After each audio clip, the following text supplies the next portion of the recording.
Hi, I'm Julie Carlisle from Thermomix, and today I want to show you how to make bread. We make dough quite a lot in our house, sometimes for sandwich loaves, sometimes for scrolls, pizza bases, all sorts of things, and it's really simple. So we're just going to go through the process. I've got all my ingredients out. I have this bread tin. This is available from the Mix-It shop. So make sure you have a look at that if you want to make any sandwich loaves. So to get started, the recipe is up on my website. We're going to add 310 grams of warm water. So I'm using the TM6 here today. So I've got the scales up.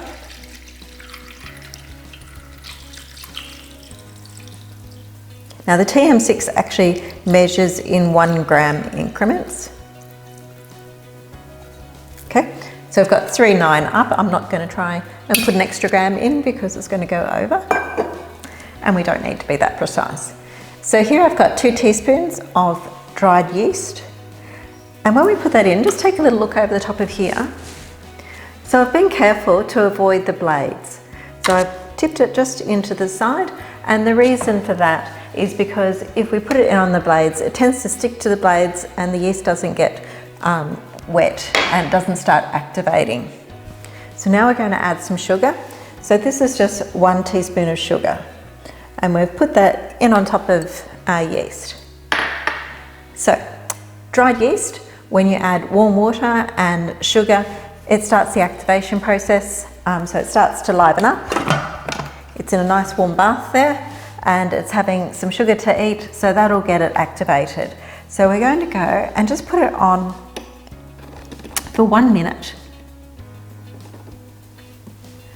And we only want it on 37 degrees.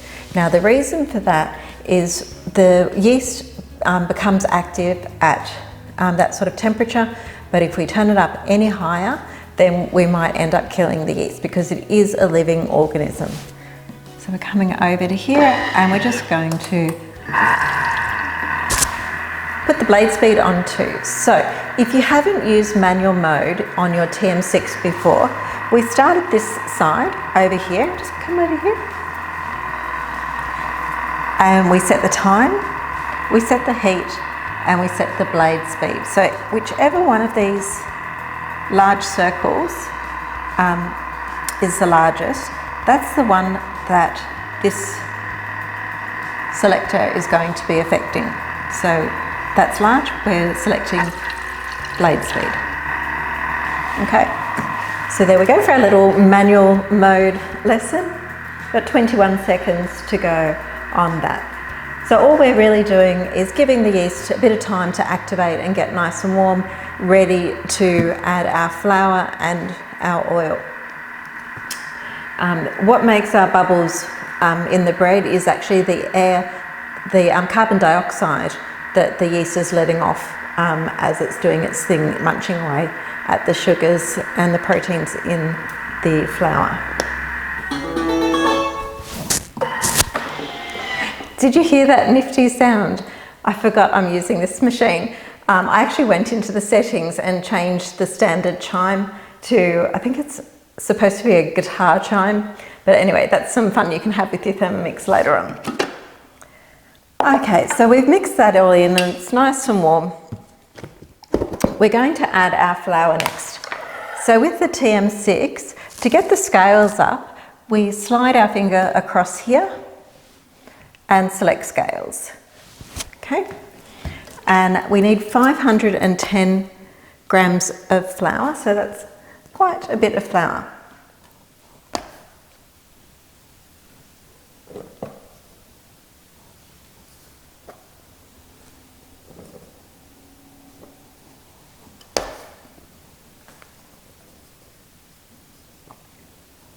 Five. Okay, that's 5/8. That's as good as I'm going to go for. Now I'm going to add salt. Salt is just for taste, but we add the salt on top of the flour, and the reason we're doing this is because we don't want to put the salt straight in on top of the water and yeast, because all the good stuff that we just did by waking up the salt, the yeast with the warm water and sugar will be undone by putting salt directly on top of it, because that's another thing that doesn't actually kill the yeast, it just inhibits the yeast. So the salt goes in on top of the flour so that it stays separated. We're going to tear this off and add 20 grams of oil. And that's 25 grams. Lucky it's not a fussy recipe. Okay, so the lid goes back on and we're just going to X out of the scales. And you'll see on the TM6 we have all these other functions. We have scale, dough, turbo, pre-clean kettle, blend, slow cook, sous vide, fermentation, rice cook and thicken mode. So all of these are available on your TM6, and when you're in manual mode you can select any of those. So we're going to select dough. So when we're in dough mode, we give it the time. Now I use 2 minutes for literally everything to do with dough. No matter what the recipe, whether it's for pizza, anything we're doing, 2 minutes is enough. Now I'm going to turn this on and then I'm just going to walk away so that you can hear me, because dough mode's a little bit noisy. So I've got 2 minutes. I've made that one large, being the wheat cereal, and turned it on. Okay. Yeah, so 2 minutes is enough time to activate the gluten. So what we're doing there is we're kneading it, and the gluten is what gives the bread its structure. So by kneading it, we make the gluten more elastic, and it's needed to do that. Otherwise, it'll have the same texture as cake. So that's the difference between really flour in cake and flour in bread. Once you agitate it roughly and activate the gluten, you get a stretchy, cohesive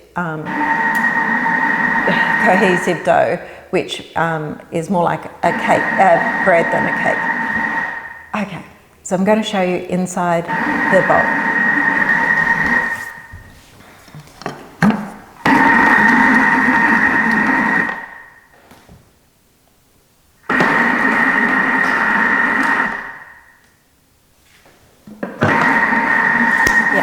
So before I had my Thermomix, I actually had a bread maker, and this process in the bread maker used to take 15 minutes for the first knead, and it needed all of those 15 minutes to actually activate the gluten appropriately.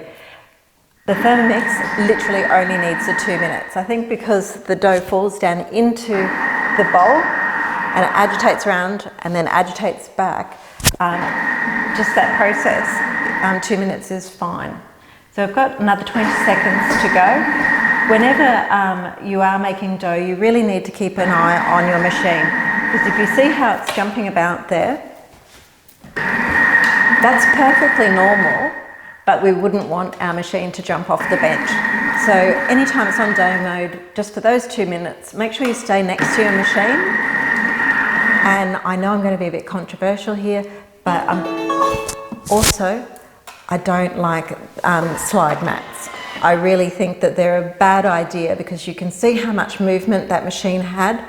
The feet of the machine are sticky on the Thermomix for a reason. It's designed to keep it still on the bench, and when you put it on a slide mat or a slide board, it's more likely to end up on the floor. So I would not recommend anybody adding that accessory to their Thermomix. Okay, so there we go.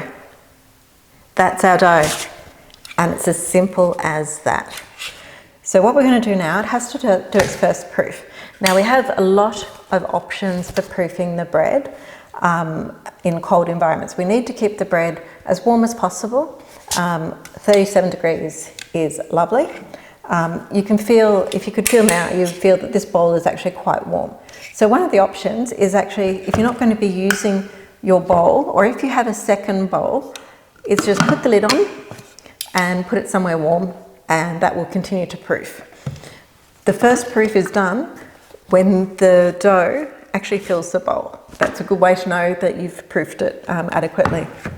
Another option is to put it in the thermoserver, if you have a thermoserver. So it's actually quite warm here today, so I'm just going to pop it into a bowl, I'll put it in a bowl, I think, and I'll just oil that bowl first to make sure that it doesn't stick.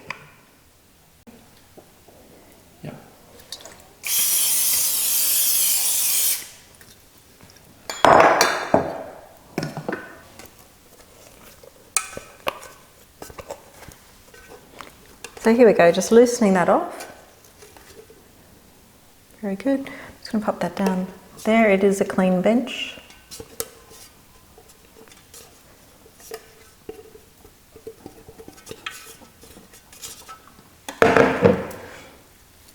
Okay, so we're just going to have a little bit of a play and form it into a nice round ball. So there we go, like that.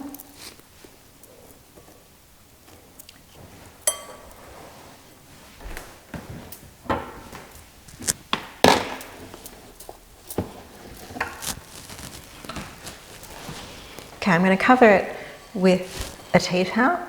Now, the warmest place in my house is actually the garage. So I'm going to pop that in the garage, and when I come back, our little ball of dough will have grown. Okay, so give me a moment. I'll be back in a second.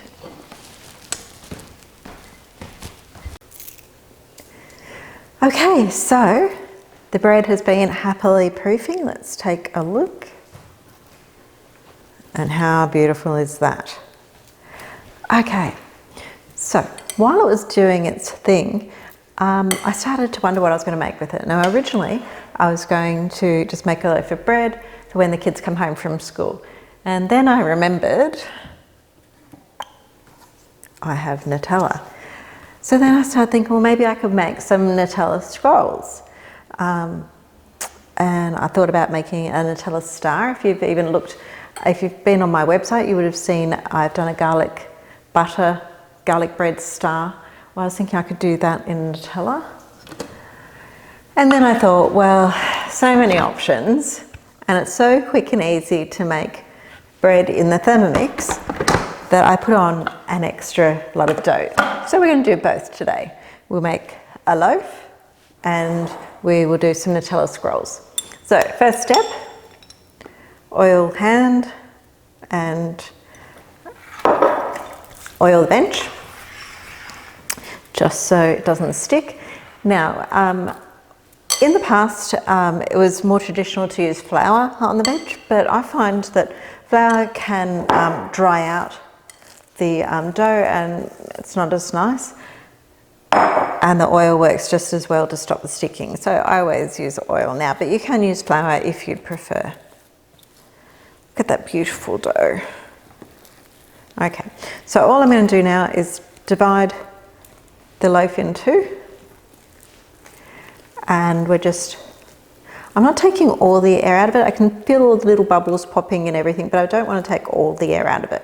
I just want to kind of form it into a little ball. And I want to fold the edges over because we want any of the seams to be on the bottom so that we have a nice dome ball to pop in here of roughly the same size. Okay, so there we go. Doesn't look like much. We could sprinkle some seeds on it, but I know my kids, and if I did that, they'd say, "Mum, why did you go and ruin it? Why did you put that on?" So this gets covered again and back into a warm spot. The idea is that we don't actually bake this bread until it's come up to the top, because it will not get a lot of extra rise once it goes in the oven. So the bread needs to look exactly how you want it to look prior to being put in the oven. So this is going over to the side, and we'll bake it off once it's proofed up to size. So now we're going to have a look at this one. So this dough was proofed in the Thermomix. I didn't worry about oiling the Thermomix, so it's going to be a little bit stickier to get out because the dough, once it's proofed, is actually quite soft. So it will stick to the sides, but that's okay. It's no big deal. We can get that out. So oil my hands again.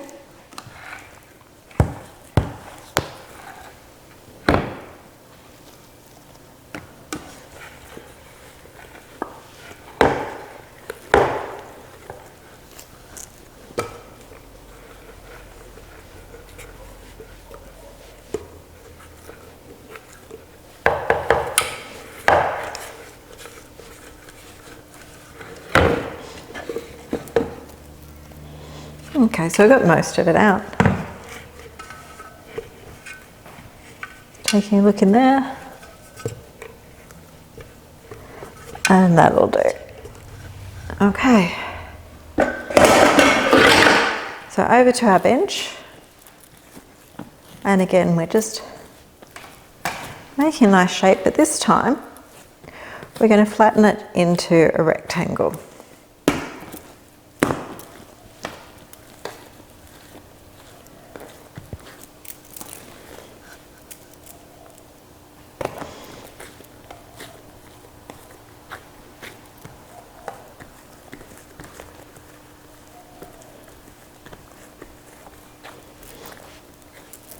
So this will make 8 scrolls.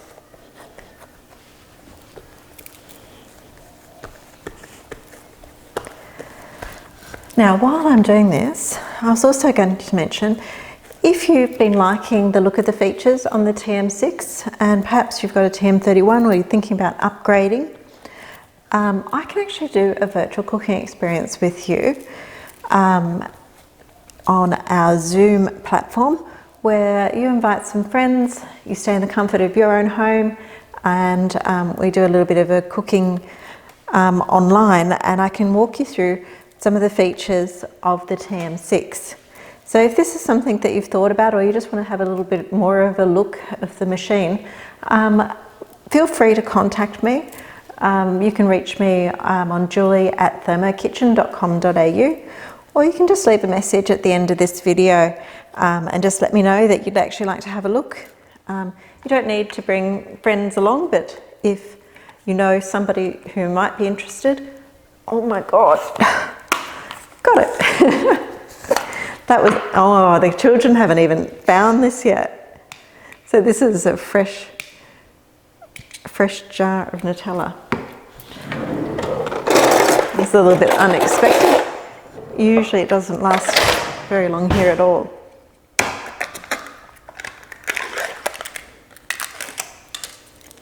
Okay, now the fun part.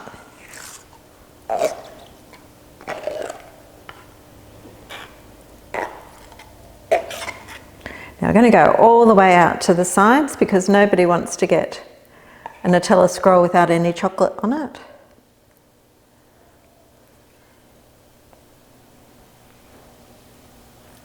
I wonder if I win any Mother of the Year prize for this from the children.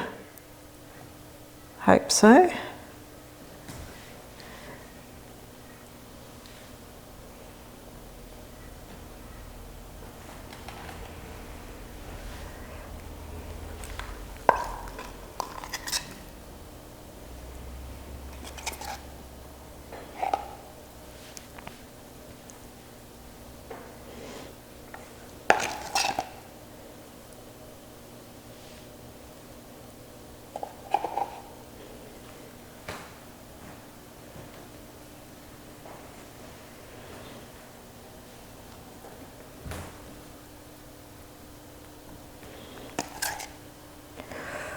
Oh, it looks a little bit chocolatey to me, but I'm sure the teenagers won't mind.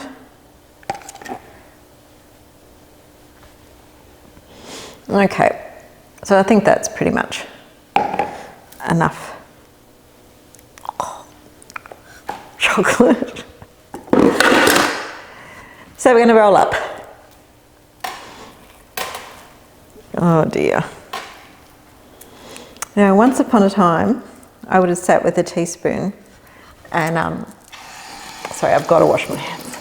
I would have sat with the teaspoon and eaten the best part of a jar of that, but yeah, I just can't anymore. It's just too sweet, too chocolatey.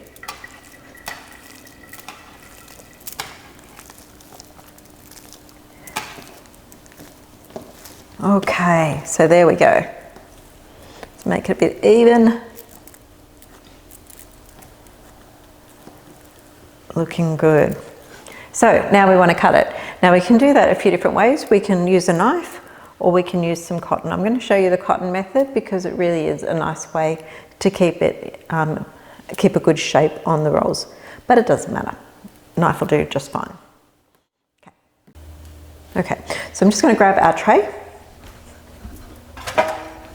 Now I've prepared it with some baking paper because the chocolate will get a bit sticky and you don't want it to stick to the tray. So here we go, and we can use either cotton, dental floss, anything that you can slip under here and then cross over.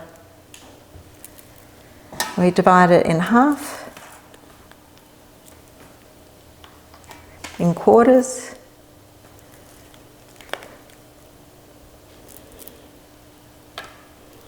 and then go through and divide these ones again.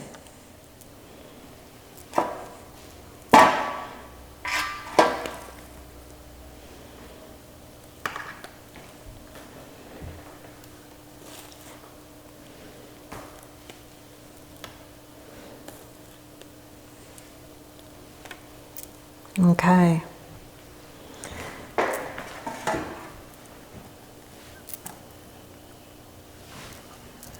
Oh, yum.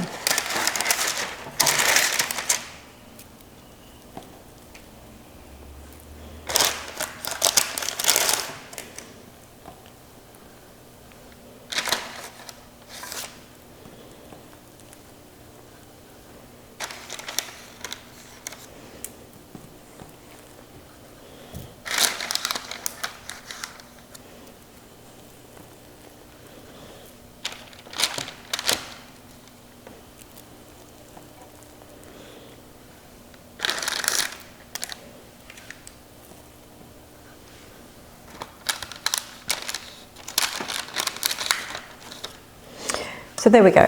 Now you can see that there's quite a bit of space between all of these scrolls. So what I'm going to do is leave these to proof, covered, somewhere warm again, so that'll be my garage, and they will puff up nicely. And once they're puffed up, I'll give you a look, and then we'll place them in the oven to bake. Okay, so there we go. This is how they are at the moment.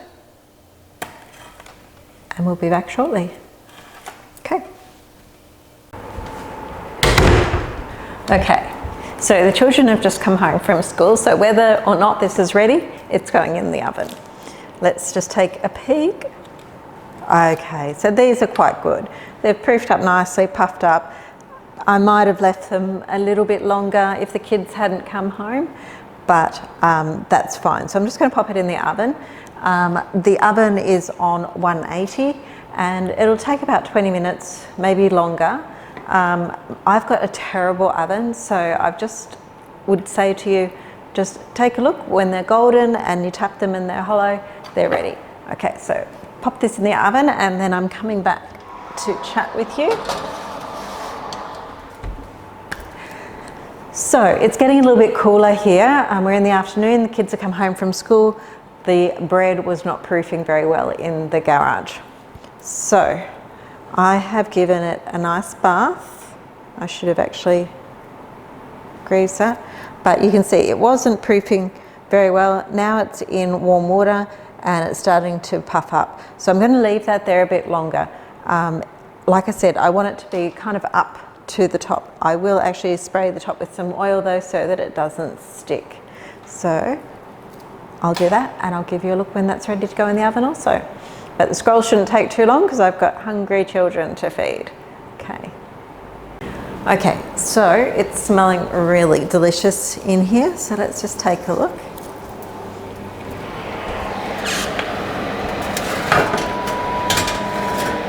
Okay. Yeah, so these look really nice. So when you tap, they're sounding hollow. So to me, that seems pretty nicely cooked. Now, just for a second, take a look over here. Our hot water bath has done the trick. And that's looking quite nice too. I'm going to leave it a little bit longer, just so that it can puff up to the top while I take a photo of these Nutella scrolls. Okay, so it's coming over here.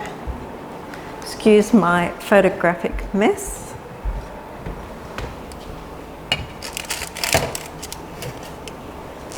Okay, do you want to have a little look in there?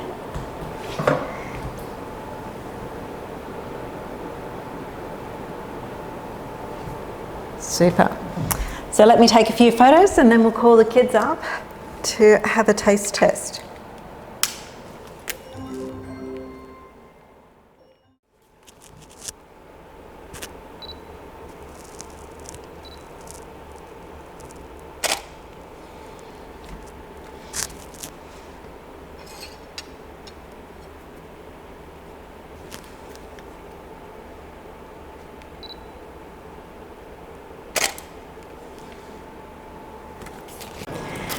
Okay, kids, ready? What's this? Nutella scrolls. Can't you smell them? I could smell them. I don't know. Didn't know what they were. Can I have one? Yeah. Which one, Dom? Go the big one. Oh, these are good. Oh. Thanks. It's okay, the dog will get that. What do you reckon? It's so good. Have you been making it all day? No, the dough only takes like 20 minutes, Oh wow. an hour. Mm. Win? It's so good. Okay, thank you. You make it on the Thermomix? Yes. Of course. Here we go. You gonna take one, my doll? Let's have a look at what it looks like. Yeah. Squishy, delicious goodness. Very. Okay, well thanks for watching and don't forget to subscribe to the YouTube channel. I'll be making lots of other delicious things, and if you'd like to do a Thermomix demonstration with me, make sure you let me know. Give me a shout out in the comments below. The full recipe will be in the comments below and a link to my website. Okay, so subscribe, like, follow, do all those fun things on YouTube, and happy cooking.